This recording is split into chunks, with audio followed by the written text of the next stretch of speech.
Então, aqui eu vou passar uma breve apresentação rápida, né, explicar um pouquinho do histórico do FAP, que é o Fator Acidentário de Prevenção.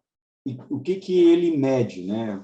É bom entender sempre o conceito, e eu gosto sempre de entender o conceito por trás aí do que a gente realiza dentro das corporações, né?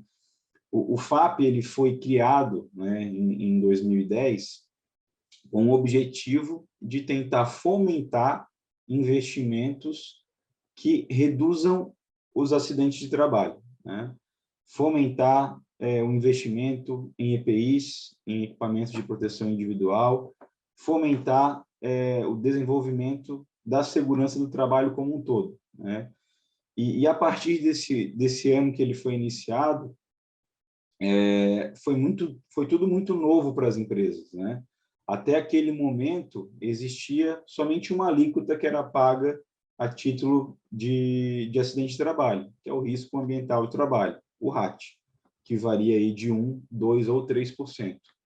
Então, a forma como a Receita Federal teve de poder majorar ou reduzir esse índice para quem tivesse investimento em equipamentos de proteção individual e tentativa de reduzir aí os acidentes da sua empresa, foi de fazer um multiplicador, tá?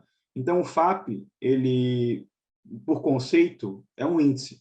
E o que a empresa paga de fato, né, na verdade, um grande cálculo, tá? Então, aqui a gente coloca uma fórmula, que é o valor da folha mensal, vezes o índice FAP, vezes a alíquota RAT, né? Então, dependendo aqui do KNAI da empresa, ela vai ter um risco ambiental de trabalho de 1, 2 ou 3%. Isso significa que quanto maior o FAP, mais a empresa paga mensalmente, tá? Por coincidência, tivemos aí no dia 10 de setembro, né, a portaria que oficialmente traz as instruções para o FAP, que vai ser divulgado esse ano, no dia 30 de setembro, e será utilizado em 2022, né, durante todo o ano de 2022, a partir da competência janeiro. Então, a competência janeiro é paga em 20 de fevereiro, né? E esse ano existiu aqui uma mudança, tá? Ele vai continuar sendo divulgado aqui em 30 de setembro, tá? Então, a expectativa é que ele seja divulgado em um momento aqui da quinta-feira, no dia 30 de setembro, só que as empresas vão ter 30 dias, digamos, para analisar esses componentes e mais 30 dias para poder fazer a contestação, né, do dia 1º de novembro até o dia 30 de novembro. Né? Isso traz aí um prazo maior, né, para essa análise, mas não inibe a complexidade que é fazer uma contestação do FAP. Aqui essa foi a grande mudança, né, que houve esse ano. Em alguns anos anteriores já houve uma prolação aí do prazo, mas aqui, desde o início, já existe aqui o critério temporal aí que vai ser válido para esse ano. Tá? Então, esse aqui é o FAP Web. Normalmente aqui você tem uma senha padrão, ou se a empresa já alterou essa senha, existe aí naturalmente a necessidade de você ter acesso a essa senha para poder fazer o acesso. E aqui, na outra aba, a gente vai ter o FAP da AG Capital. E aqui a gente tem algumas informações relevantes. Tá? Então, ano de vigência, 2021, né? Então, 30 de setembro vai surgir mais um ano aqui, com os respectivos componentes, mas aqui a gente vai dar o exemplo do índice FAP que foi utilizado agora em 2021. Tá? O período utilizado para o cálculo, ele é sempre 2 anos anteriores ao ano da divulgação, né? E aqui a gente tem a origem, né, dessas informações, né, que você tem naturalmente aí o E-Social e o próprio CFIP ainda para algumas empresas. Então, ele tem essa dupla recepção de componentes, porque o E-Social ele foi aí um novo instrumento que nasceu em 2018, né, para empresas do grupo 1, 2019 para empresas do grupo 2 e agora em 2021 para empresas do grupo 3. Tá? Data da extração dos dados, ele fez lá a extração, né, aqui em 2021, lá em abril. E aqui a gente já cai direto para uma fórmula, né? Então, a fórmula do cálculo do índice composto. Então, aqui a gente tem, né, 50% do percentil de gravidade, né? Então, vejam que a gravidade do acidente é o que mais impacta esse índice. 35% do índice é calculado a partir da frequência de acidentes, ou seja, volume, né? E isso é medido em função da quantidade de funcionários versus a quantidade de acidentes. E 15% do índice é composto pelo custo, né? O custo ele vai estar discriminado aqui nos valores de benefícios pagos, tá? Então, o FAP ele vai ser igual ao índice composto se o índice composto ele for aqui entre 1 e 2. Tá? Então, ele não vai ter nenhum benefício. O FAP ele é igual ao meio se o índice composto for igual ao meio. Então, se for meio ou menor do que isso, ele trava-se em meio, aí ele pode reduzir pela metade o risco ambiental de trabalho. Então, o que isso significa, né? Aqui você fez a medição daquilo que a empresa, comparado a si mesmo, ela tem, né? Então, se você tem mais acidentes, comparado à sua massa salarial, você vai ter aí uma quantidade X do índice composto. E isso varia, né, de acordo com o CNAE.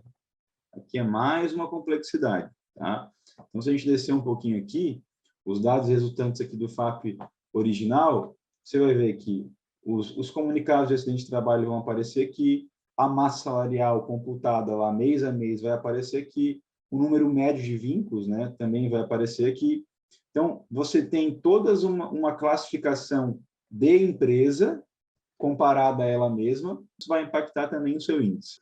Essa análise aqui de CNAE preponderante é um trabalho que a gente também faz, né? Porque ela é uma atividade que você tem exclusivamente para fins previdenciários, onde a correta classificação é estabelecida pela maior preponderância de funcionários trabalhando em uma determinada atividade. Então, se você muda a atividade preponderante, você não necessariamente muda a sua atividade principal, né, que é composto lá no cartão CNPJ, que traz o seu maior faturamento, que é o CNAE ao qual você emite as suas notas fiscais. O que tudo isso, né, causa de impacto para a empresa no mês de setembro? Olha, se eu tenho aqui um registro de tudo que eu transmiti em 2018, 2019, para o FAP 2021, e no FAP 2022 será 2019, 2020, essa apuração ela é feita mês a mês. Então, se por acaso eu tiver uma retificação desse arquivo, por algum lançamento incorreto, né, muitas vezes o sistema ele não captura. Isso significa que, se você tiver ali uma dificuldade de mudança no E-Social, você pode transmitir lá de forma equivocada uma massa salarial zerada. E o sistema vai capturar uma massa salarial zerada.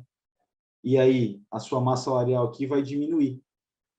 E a massa salarial ela é utilizada como uma diluição desses acidentes. Então, todos esses registros aqui, eles podem sofrer divergências na hora de serem computados, tá? Quando você tem essa divergência, a Receita ela não vai apontar aqui, olha, eu acho que nesse mês aqui eu não computei de forma correta a massa salarial. Você tem que ativamente verificar mês a mês, competência a competência, e se você identificar alguma divergência, você tem que ativamente realizar essa contestação. Perfeito. Então, aqui a gente tem, tá, os índices de frequência, gravidade e custo. Então, a partir daquelas fórmulas que a gente viu ali, ele vai ter aqui todas as características, né, que formam aqui os índices. Então, vamos ver aqui um exemplo. Tá? Ah, mas, Thiago, como é que calcula aqui o índice de frequência? Olha, ele vai pegar o número de benefícios dos acidentes, né, todos aqueles benefícios que ocorreram, acrescido do número de CAT que tiveram óbito, mas não houve concessão, então, mesmo que não houve concessão do benefício, ele contabiliza, tá? Excetuados os acidentes de trajetos, e vai dividir pelo número médio de vínculos. Então, ele vai fazer uma soma de todos esses eventos naqueles percentuais que a gente viu aqui anteriormente, né? Então, ele vai pegar aqui, vai aplicar 50% da gravidade nesse índice aqui, vai dividir pelo número médio de vínculos e vai multiplicar aqui por 1.000, para identificar o percentil. Índice de gravidade, número de auxílios-doença, representando 10%, tá? Multiplicado por 0,10. Número de aposentadorias por invalidez, representa 30%, tá? Desse componente aqui. Mais o número de pensões por morte, mais a CAT, né? Significa 50%. Então, veja, ele está fazendo uma diferenciação, né? Olha, se você teve um auxílio-acidente comum, isso representa 10%. Dividido novamente pelo número médio de vínculos, né? Então, lá pela quantidade total de funcionários que transitaram na empresa nesse período. Multiplicado por 1.000 para identificar o percentil, tá? Valor total pago da Previdência, né? Então, aqui você vai ter o índice de custo, né? O quanto que você causou de impacto ao INSS nesse período. Então, valor total multiplicado aqui de B91, B92, 93, 94, excluindo os acidentes de trajeto e também os CATs que você tem aí uma não conversão do benefício quando é morte, tá? Dividido pelo valor total da remuneração paga no estabelecimento segurado, multiplicado novamente por 1.000. Todos esses índices agora, eles vão serem classificados dentro aqui do número de ordem, tá? Se a gente pegar aqui e abrir um ranking, a gente vai ver, olha, a maioria das empresas com esse KNAI preponderante, 1.525, não teve acidente de trabalho.